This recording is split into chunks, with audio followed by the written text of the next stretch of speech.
I made a video a year ago with the same title. In that video, I talked about the importance of understanding context using jokes as an example. And oh boy, so many people completely missed the point of that video. A lot of people complained about the jokes being not funny, which is okay because the sense of humor is very subjective. Plus, I wasn't focused on the jokes being funny when I chose them. I was looking for jokes that are not that easy to understand due to wordplay or cultural references. And another thing that people were saying in the comments is that being able to understand those jokes doesn't mean that you're fluent in English, which is absolutely true. I 100% agree. In fact, I literally said in that video that to be able to understand everything you hear in English, one really needs to spend a lot of time not only working on their listening skills by immersing themselves in the culture, but also by having an advanced vocabulary. I thought that this explanation would be enough. However, I understand now that I should have explained it better. First of all, I chose jokes because to be able to understand them, your listening skills need to be really well developed. Native speakers of English play with words, twist meanings, and reference stuff that is specific to English-speaking cultures. If you're laughing, it means that you're not just translating word for word. You're really getting the vibe of the language. Many jokes deeply draw upon the nuances of life and historical events in English-speaking societies. Understanding these jokes really shows that you know more than just words. You're really getting into the culture's deep story. Jokes are loaded with slang and the way people really talk. If you're in on the joke, it means that you've got a grip on the cool and casual side of English, not just the textbook stuff. Jokes aren't just about words. They're about situations, who's saying what and why it's funny.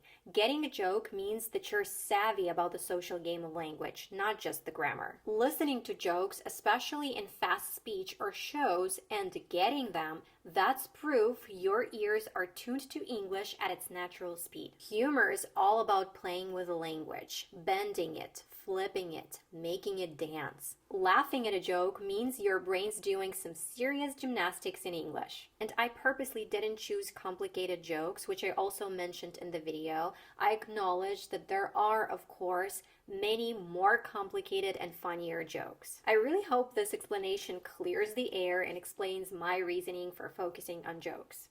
Now, however, as a form of revenge, I have something a bit more complicated for you to understand. I'm just kidding. But it will test if you're savvy enough with all the previously mentioned aspects. It's not only going to test your knowledge of cultural references, casual speech, and slang, but it will also really challenge your listening skills. Ready? Are you excited? Let's do this. Our first example is from the Oscars 2024. It's a brief exchange between Emily Blunt and Ryan Gosling. I'm just happy that we can finally put this Barbenheimer rivalry behind us. That's right. That's right. Here's Ken and Kitty, just leaving all that fodder in the dust. I'm just happy that we can finally put this Barbenheimer rivalry behind us. That's right. That's right. Here's Ken and Kitty, just leaving all that fodder in the dust. Okay, so did you get it? If you understood every word and most importantly the meaning, then congratulations, you're most definitely fluent in English.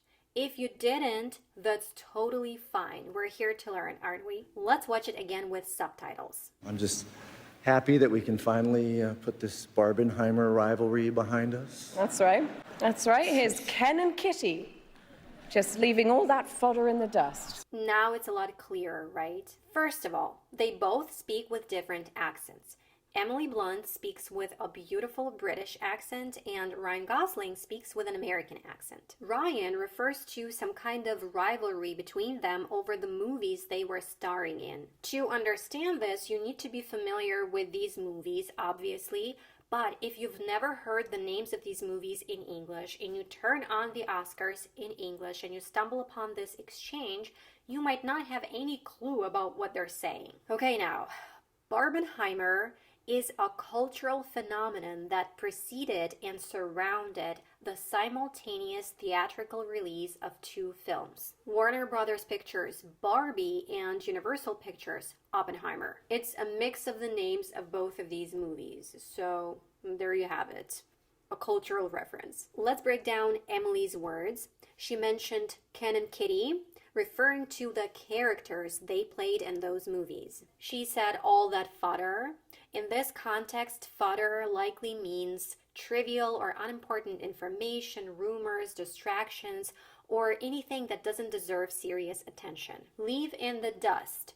This phrase is often used to describe leaving something or someone far behind, either in a race or more figuratively, moving beyond past issues, failures, or expectations. Putting it all together, here's Ken and Kitty just leaving all that fodder in the dust means that Ken and Kitty, that are basically them, are decisively moving beyond or ignoring trivial matters, demonstrating their ability to overcome petty issues.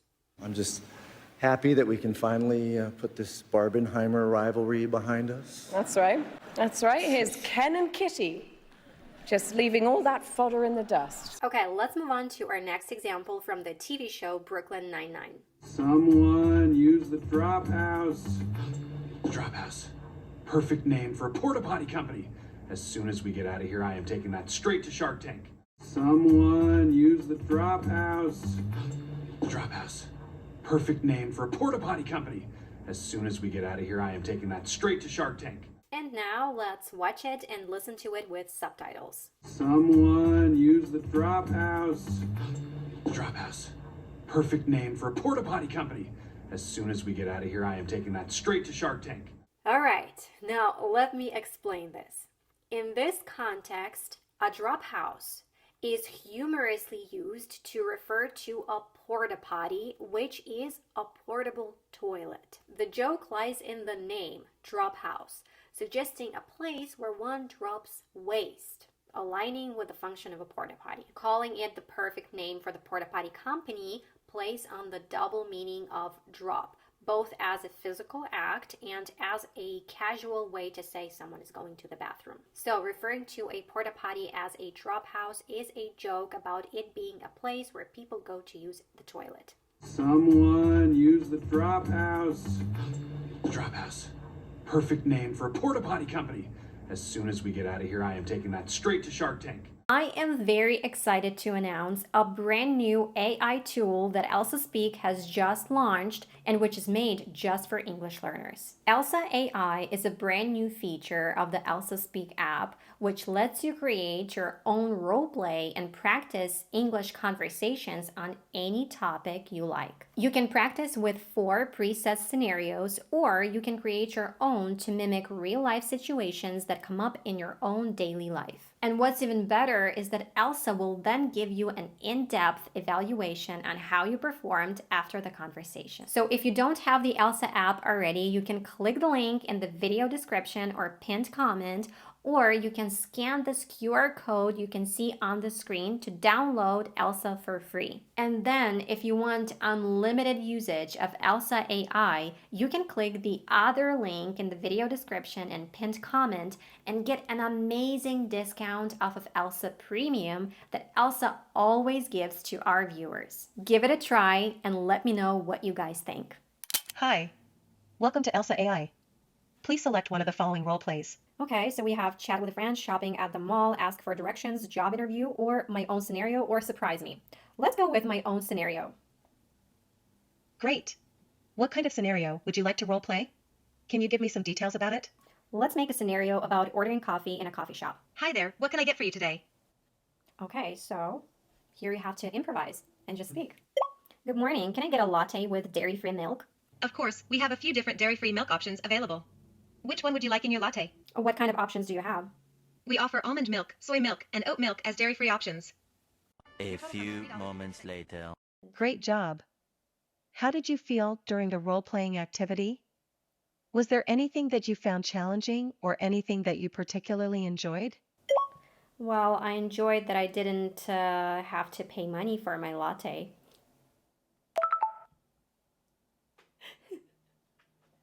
Haha, yes, that's definitely a perk of a role-playing activity. Okay, well, that was really, really cool. I loved it. You guys should definitely try it. All right, let's proceed to another video. This is a scene from the Charmed TV show. Don't worry, this bimbo couldn't hit the broadside of a beauty parlor. Check out that dye job. Don't worry, this bimbo couldn't hit the broadside of a beauty parlor. Check out that dye job. So, did you understand every word? And if you did you understand the meaning? Let's watch it again with subtitles. Don't worry, this bimbo couldn't hit the broadside of a beauty parlor. Check out that dye job. As you could see, she said, "Don't worry, this bimbo couldn't hit the broadside of a beauty parlor. Check out the dye job." In this case, she speaks not necessarily fast, but rather without any breaks. And what makes it difficult to understand the speech in all these examples is primarily the articulation, as everyone has a different manner of speaking. And this is something you get used to the more you work on your listening skills. Eventually, you'll be able to understand anyone. Once you've heard the words, it becomes pretty obvious that she was talking about someone's hairdo. Bimbo is derogatorily used to stereotype a woman as attractive but unintelligent and superficial.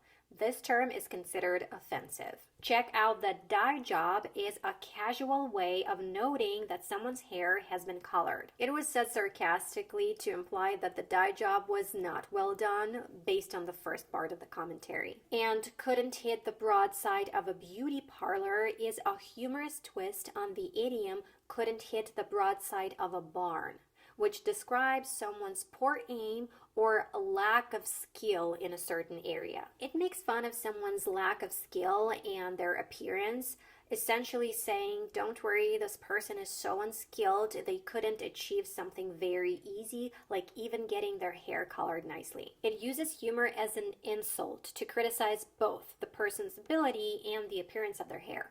Don't worry, this bimbo couldn't hit the broadside of a beauty parlor. Check out that dye job. All right, let me know in the comments if this example was easy for you, and let's move on to the next one. It's kind of fun being Woodward to your Bernstein again. It's kind of fun being Woodward to your Bernstein again. Okay, did you understand what she said? Let's watch it again with subtitles. It's kind of fun being Woodward to your Bernstein again.